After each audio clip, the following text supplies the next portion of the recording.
Saviez-vous que le plus grand danger quand on fait du surf, ce ne sont pas les requins, mais les autres surfeurs et surtout leurs planches? Nom de Zeus! Alors dans cette vidéo, je vais vous expliquer pourquoi les traumatismes par planche sont si fréquents, pourquoi le surf peut autant faire mal à l'épaule que la soigner, et aussi d'un problème d'oreille méconnu qui touche les surfeurs, on appelle ça l'oreille du surfeur. Et j'ai envie de vous parler de tout ça parce que vendredi dernier, j'ai eu la chance d'être à Siargao, aux Philippines, une île paradisiaque pour faire du surf, et je me suis pris une planche en plein dans le nez, vous pouvez le voir juste là. En fait, j'ai pris une vague, je suis tombé dans l'eau et là, une débutante m'a foncé dessus, a perdu le contrôle de sa planche et paf, je me la suis pris en pleine vitesse directement sur le nez. Je me suis mis à saigner, j'en avais plein les mains, plein le nez, j'avais super mal et j'ai vraiment eu l'impression à ce moment-là que mon nez était complètement pété. Alors heureusement, assez vite, une fois sur la plage, je me suis rendu compte que c'était juste une plaie, que j'avais pas besoin de faire des points heureusement et que clairement j'ai eu beaucoup de chance parce que ce type de trauma avec la planche, c'est ultra fréquent et c'est parfois grave. Et les études sur les blessures en surf montrent que les contacts avec sa propre planche ou celle d'un autre surfeur représentent environ 50% de tous les traumatismes en surf.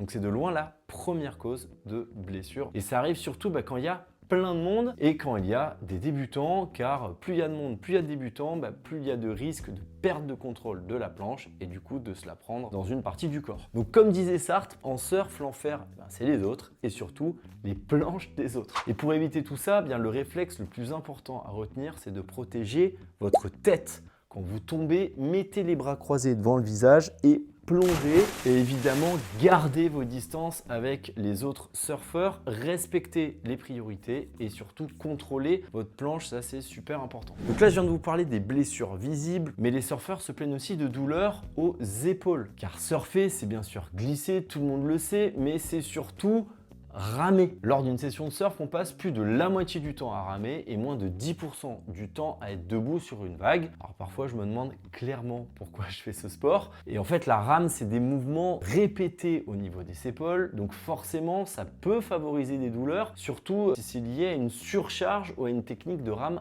imparfaite. Mais attention, à l'inverse, ramer, ça peut aussi être bénéfique pour les épaules et le dos. En fait, quand on augmente progressivement la charge et quand on reste en dessous d'un seuil de douleur à 3/10, c'est-à-dire une douleur légère, supportable, qui ne s'aggrave pas pendant l'effort, et bien ramer, ça vient renforcer la ceinture scapulaire, c'est-à-dire les muscles postérieurs en haut du dos et des épaules, et ça peut améliorer des douleurs préexistantes. Et c'est exactement ce qui m'est arrivé l'année dernière. J'avais depuis un mois des douleurs de l'épaule gauche suite à une tendinopathie, une tendinite du supraépineux, un des muscles de l'épaule, de la coiffe des rotateurs. Et j'avais pas fait de rééducation et pourtant j'ai repris le surf pendant plusieurs semaines. J'ai commencé tranquillement, progressivement et au début les douleurs ont un peu augmenté tout en restant tolérables.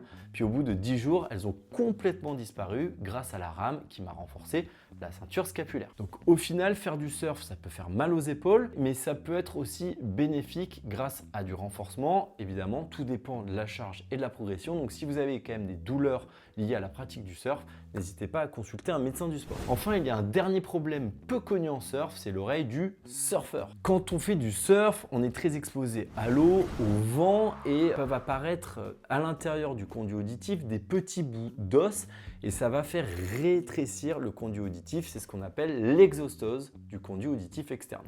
Et comme le conduit devient plus étroit, l'eau a plus de mal à sortir et forcément elle stagne dans l'oreille. Donc mécaniquement, plus de risque d'infection, plus de sensations d'oreille bouchée et parfois la sensation d'entendre un petit peu moins bien. Et pour se protéger, pour éviter ce genre de problème, l'idéal c'est de porter des bouchons d'oreille spécifiques pour le surf. Et aussi après chaque session, il faut bien se sécher les oreilles. Et je précise que l'oreille du surfeur concerne surtout les surfeurs réguliers, souvent en eau froide. Donc si vous surfez une semaine ou deux par an à Biarritz ou à l'île Maurice, je vous rassure, vous avez très peu de chances d'être concerné. Bref, si cette vidéo vous a appris quelque chose, abonnez-vous à Doc Marty et dites-moi en commentaire si vous aussi vous êtes déjà pris une planche dans la figure. Et je vous dis à bientôt pour une prochaine vidéo.